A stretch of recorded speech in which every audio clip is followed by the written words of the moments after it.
Online शिक्षा के क्षेत्र में पहली बार सर्वोदय एम्पल लाया है एक नया उपहार। सभी आगामी प्रतियोगी परीक्षाओं के लिए क्रैश कोर्स तथा 6 घंटे से भी अधिक की लाइव क्लासेस।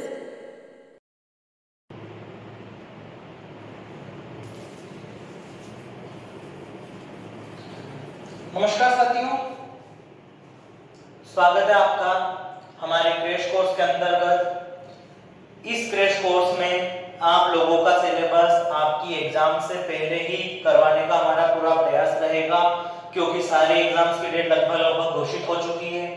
अभी हम लोग बात कर रहे हैं वर्ण विचार के बारे में। देखिए 3 स्लाइड्स होगी, तीनों स्लाइड्स के अंदर आपका वर्ण विचार पूरा खत्म। ये लगभग वर्णों के बारे में बेसिक जानकारी सारी यहाँ पर है। जिन लोगों ने इसको पहले पढ़ रखा है वो तो फटाफट इसको देखकर ही काम कर सकते हैं, लिख सकते हैं। इसके अलावा जिन लोगों ने नहीं पढ़ रखा, मैं उनको थोड़ा सा आइडिया दे देता हूँ, ब्रीफ कर देता हूँ। ये क्रैश कोर्स है, यहाँ पर हम एक एक चीज डीपली समझने जाएंगे तो जाने कितना समय लग जाएगा। यहाँ पर हमें केवल एग्जाम पॉइंट ऑफ व्यू से फटाफट क्या करना है, एग्जाम के रूप में इंपॉर्टेंट चीजें समझनी है और बस। आप लोगों का काम क्या रहेगा, आप डेली हमारी क्लास को अटेंड कीजिए, इसको पढ़िए जो पढ़ाया गया है, और उसके बाद में आप लोगों को क्या करना है, पढ़ने के बाद में हम आपको डेली क्विज देंगे, टेस्ट देंगे, टेस्ट क्वेश्चन जो इंपॉर्टेंट क्वेश्चन रहेंगे जिनके बारे में हमने पढ़ाया था, आपको क्वेश्चन सोल्व कर लेने। बस इतना आप कर लेते हैं तो उसके बाहर क्वेश्चन परीक्षा में जाएगा ही नहीं। हमारी पूरी तैयारी, हमारी टीम लगभग 50 जनों की टीम दिन रात मेहनत कर रही है इसी चीज के लिए, और दिन रात वो लगी हुई है, क्वेश्चन निकाल रही है, सब कुछ कर रही है। तो इसलिए आपको किसी प्रकार की कोई परेशानी हम नहीं आने देंगे।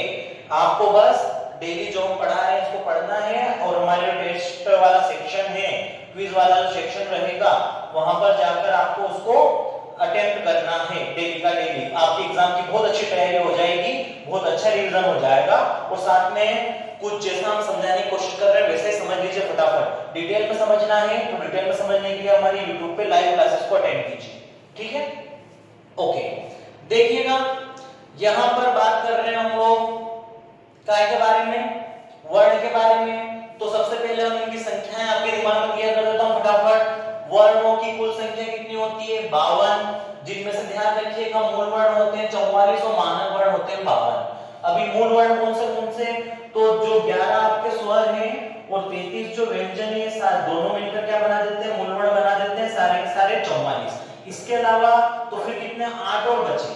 तो जो 8 और बचे वे मूल वर्णों के अंतर्गत नहीं आते हैं, वो अन्य वर्ण होते हैं। कौन से होते हैं? तो ये 8 बताए गए हैं। इनमें से 2 होते हैं अयोगवाह, जिन्हें कहते हैं हम अम और अह। 2 होते हैं उपक्षिप्त वर्ण, अर्ध और अर्ध। ये उपक्षिप्त क्या होता है? देखिए ये दोनों ऐसे वर्ण हैं जो पहले संस्कृत में नहीं थे। आपको पता है हिंदी भाषा की जननी कौन है? संस्कृत। तो संस्कृत से बनी हिंदी पर संस्कृत में नहीं थे। ये हिंदी के अपने वर्ण हैं जो हिंदी में समय के साथ साथ बोलचाल के कारण आ गए, परंतु पहले ये संस्कृत में नहीं थे, केवल हिंदी में होते हैं। तो ये दोनों उपक्षिप्त वर्ण अर्ध और अर्ध, और संस्कृत में होता है ड और ड, और यहाँ पर हिंदी में होता है अर्ध और अर्ध। दोनों में अंतर समझ में आ रहा है ना? ये जो हिंदी की स्पेशल इनके नीचे बिंदी लगती है, ये जो संस्कृत के हैं इनके नीचे बिंदी नहीं लगती, ये भी आते हैं हिंदी में, ठीक है? अब देखिए उसके बाद में संयुक्त व्यंजन कौन से होते हैं? 4। कौन से? श, त्र, ज्ञ, श।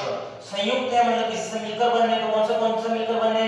श बना है आपका क और श से मिलकर, त्र बना है आपका त और र से मिलकर, ज्ञ बना है आपका ज और य से मिलकर, श बना है आपका श और र से मिलकर। ओके, अब इसके बाद में ये तो हो गई सारी डिटेल कि कौन से कितने हैं। अच्छा, 11 स्वर कौन से हैं? तो 11 स्वर आपके अ, आ, इ, उ, ई, री, ए, आई और औ।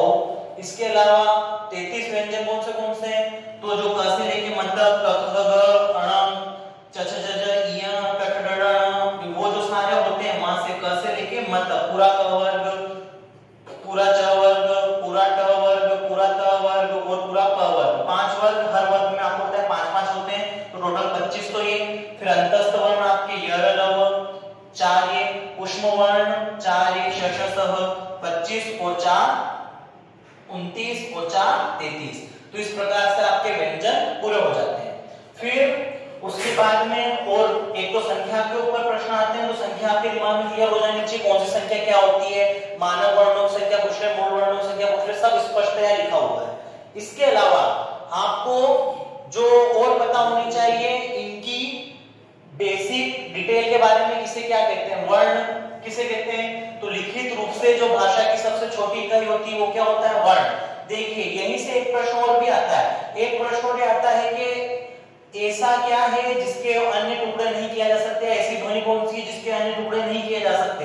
तो देखिए जो सबसे छोटा है, सबसे छोटा मतलब उससे छोटा कुछ ही नहीं, जब उससे छोटा नहीं तो उसके टुकड़े क्या करोगे, तो क्योंकि इससे छोटा कुछ नहीं होता इसलिए वर्ण नहीं जिसके टुकड़े नहीं किए जा सकते, इसका ध्यान रखिएगा। इसके अलावा अगर यूं पूछे कि मौखिक रूप से भाषा की सबसे छोटी इकाई कौन सी है, तो मौखिक रूप से होती है ध्वनि, और उसी ध्वनि को हम लिखते हैं तो क्या बनता है, वर्ण। अब देखिए स्वर क्या और व्यंजन क्या। तो स्वर जिनका उच्चारण स्वतंत्र होता है स्वर होते हैं, और व्यंजन जो स्वरों के साथ मिलकर उच्चारित होते हैं वो कौन होते हैं, व्यंजन। इसके अलावा ध्यान रखिएगा स्वर तो 11 होते हैं पर मात्राएं केवल कितनी होती है, 10, क्योंकि अ की कोई मात्रा नहीं होती। और व्यंजन के बारे में एक और बात, परीक्षा में प्रश्न आ जाता है बहुत बार, किसके उच्चारण में वायु अबाध रूप से निकल जाती है बिना अटके, तो ध्यान रखना किसके रूप में निकल जाती है, अबाध रूप से, व्यंजन से। ठीक है, तो ये सारे बेसिक पॉइंट वर्ण, स्वर और व्यंजन की संख्या क्या होता है इनके बारे में इसमें कवर किए जा चुके हैं। 2 स्लाइड्स और आगे बता रहा हूं फटाफट, स्वरों के भेद और व्यंजनों के भेद, और आपका वर्ण विचार खत्म। यही है क्रैश कोर्स जहां हर 10-15 मिनट के अंदर आपका हर टॉपिक खत्म हो जाएगा। डेली आपको उसके क्वेश्चन प्रैक्टिस करने हैं और बात खत्म। ओके, तो आगे बात करते हैं।